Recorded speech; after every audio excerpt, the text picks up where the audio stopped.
Nak minta apa-apa, minta dengan Allah. Tak usah duk minta dengan orang. Berapa lama orang boleh tolong kita? Salih ala Muhammad. Manusia ni punya kelemahan. Salih ala Muhammad. Allah tak punya kelemahan. Rasulullah sallallahu alaihi wasallam telah mengarahkan anak bapa saudaranya dan sesiapa sahaja yang berada di jalan yang sama dengannya di kalangan orang yang beriman dan benar dengan keimanannya agar bertawajuh pada setiap masa hanya kepada Allah yang maha tinggi dan maha berkuasa, yang mana darinya sahajalah diminta segala kurniaan dan dengannya sahajalah diminta akan setiap pertolongan dan segenap bantuan. Kak, dekat siapa nak minta? Ingat pesan Nabi SAW, mintakan Allah. Kita letak Allah last sekali, tuan-tuan. Last sekali. Macam-macam buat dah. Saya pernah berjumpa dengan seorang tu. Dia kata kat saya, Ustaz, isteri saya kena penyakit sekian-sekian. Jadi ni macam bengkak-bengkak kat jari. Saya kata gout kot. Dia kata tak, Ustaz. Pergi jumpa semua dah, ihtiar macam-macam dah. Jumpa semua dah, dia kata. Yang apa? Yang halal, yang haram, syirik tak syirik semua jumpa. Ni baru Ustaz tolong doa. Ni last sekali baru cari ni. Cari suruh orang minta tolong doa. Syirik tak syirik semua buat dah. Dia kata subhanallah. Mengaku. Tuan-tuan subhanallah salih jemaah. Ingat, apa saja keadaan. Tuan-tuan dah sebut tadi.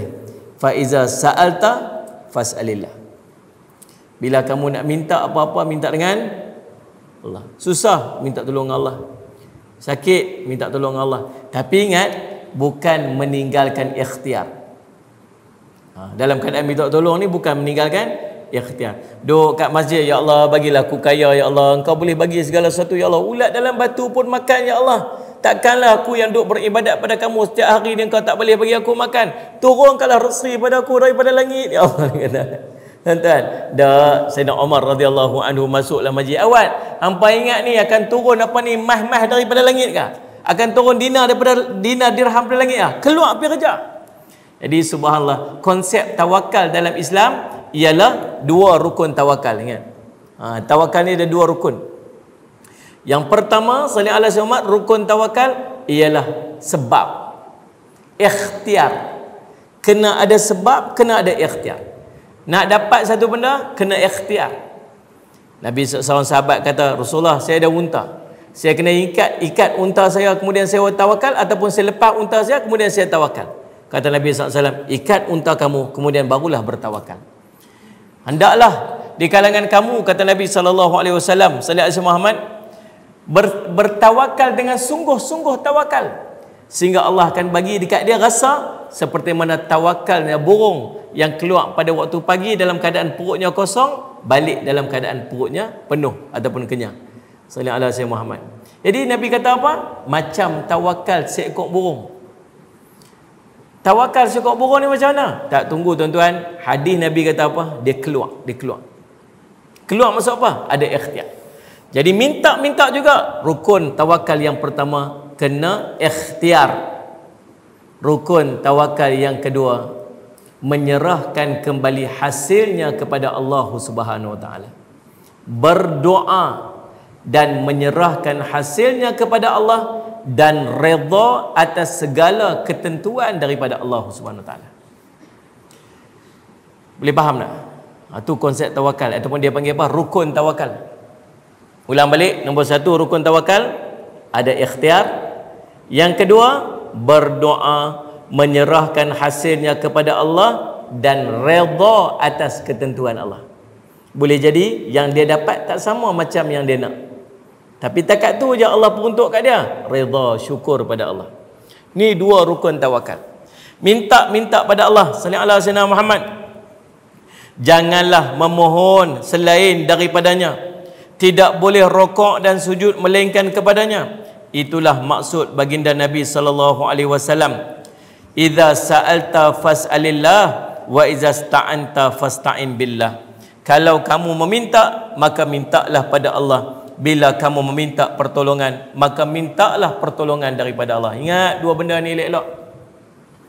Susah, angkat tangan, ya Allah tolong saya ya Allah. Asa sempit, ya Allah tolong bagi lapang saya ya Allah. Dalam apa saja obstacle dalam hidup, apa saja halangan yang kita temui dalam hidup, minta pada siapa? Minta pada Allah. Kita minta pada siapa? Seronok kita cari siapa? Cari orang yang dekat dengan kita. Seronok kongsi dengan isteri, kongsi dengan kawan-kawan, kongsi dengan siapa yang dekat. Sedih, cari siapa? Orang paling mula sekali kita cari kalau kita sedih, tahu siapa? Assalamualaikum mak, pak abang, sihat ke? Mak nak cerita ni, saya ni lagu ni. Betul tak ni? Padahal tuan-tuan, ulama sebut kalau susah jangan cerita kat mak. Dalam kitab Allahumma salli ala sayyidina Muhammad, Allahumma salli ala sayyidina Muhammad, lupa tajuk kitab pula lah. Adab dengan ibu ayah ni lah. Dia kata antara perkara yang jangan kita buat ialah bila kita susah cerita kat mak ayah. Tahu pasal apa? Pasal dia hanya akan menambahkan susah hatinya dia dekat kita. Aku, mak salam, saya ni hutang banyak mak, ni tak boleh nak selesai hutang. Tahu apa jadi kat dia? Dia malam tak boleh tidur. Dia bukan boleh tolong. Kita duk rasa macam apa? Kita rasa macam nak cerita kat mak, pasal mak boleh dengar. Tapi indirectly apa kita buat? Kita sedang menyebabkan dia susah hati.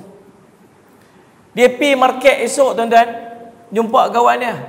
Nampak maklum, pasal apa duk nampak sedih nampak ni? Anak saya tu, siang keadaan tu, tengah ada masalah. Kereta nak kena tarik apa semua, kena berhenti kerja apa. Saya tak tahu nak tolong dia lagu mana. Duk isat tuan-tuan, esok pergi klinik, doktor cek tengok apa siapa darah makcik tinggi sangat ni. Malam makcik tak tidur lah. Tak boleh tidur doktor. Anak saya duk susah hati tu. Saya duk susah hati anak saya tu. Dia duk dalam masalah tu. Tuan-tuan, dia bukan boleh buat apa. Dia tak boleh buat apa. Lebih cantik kalau tuan-tuan kata kat dia, mak, abang lah ni, okey ke? Okey, alhamdulillah mak, alhamdulillah. Mak doa-doa lah biar Allah pemudah urusan saya. Cuba tukar dia satu words yang dia boleh tenang hati dia. Saya semak. Tukar dia. Jangan duk bebankan dia dengan masalah-masalah kita. Daripada kecil dia duk masalah dengan kita ya tuan-tuan, sampai besar duk pergi tambah lagi masalah. Di hujung-hujung usia dia, bagi dia tenang dengan hidup kita tuan-tuan. Bagi dia tenang kita. Bagi dia rasa bangga, bagi dia rasa tenang. Macam mana anak hang yang duk dekat Tanjung tu, apa habaq dia? Alhamdulillah apa ni dia. Okey, malam telefon dia cakap, dia cerita semua dia okey semua kat sana. Alhamdulillah, seronok saya dengar. Kan bahagia dia macam tu. Tujuan kita tuan-tuan salih semat hanyalah untuk membahagiakan dia. Tapi kita bila masalah aja telefon mak, bila masalah aja bebankan dekat mak. Anak-anak kita pun serupa. Jarang nak telefon, jarang nak mesej. Satu hari nombor telefon dia naik. Lah hati kita kata apa? Ni mesti ada masalah budak ni.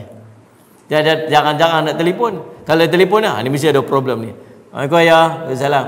Ayah ni minta tolong sikit ni. Tahu tu, betul tu. Tahu tu.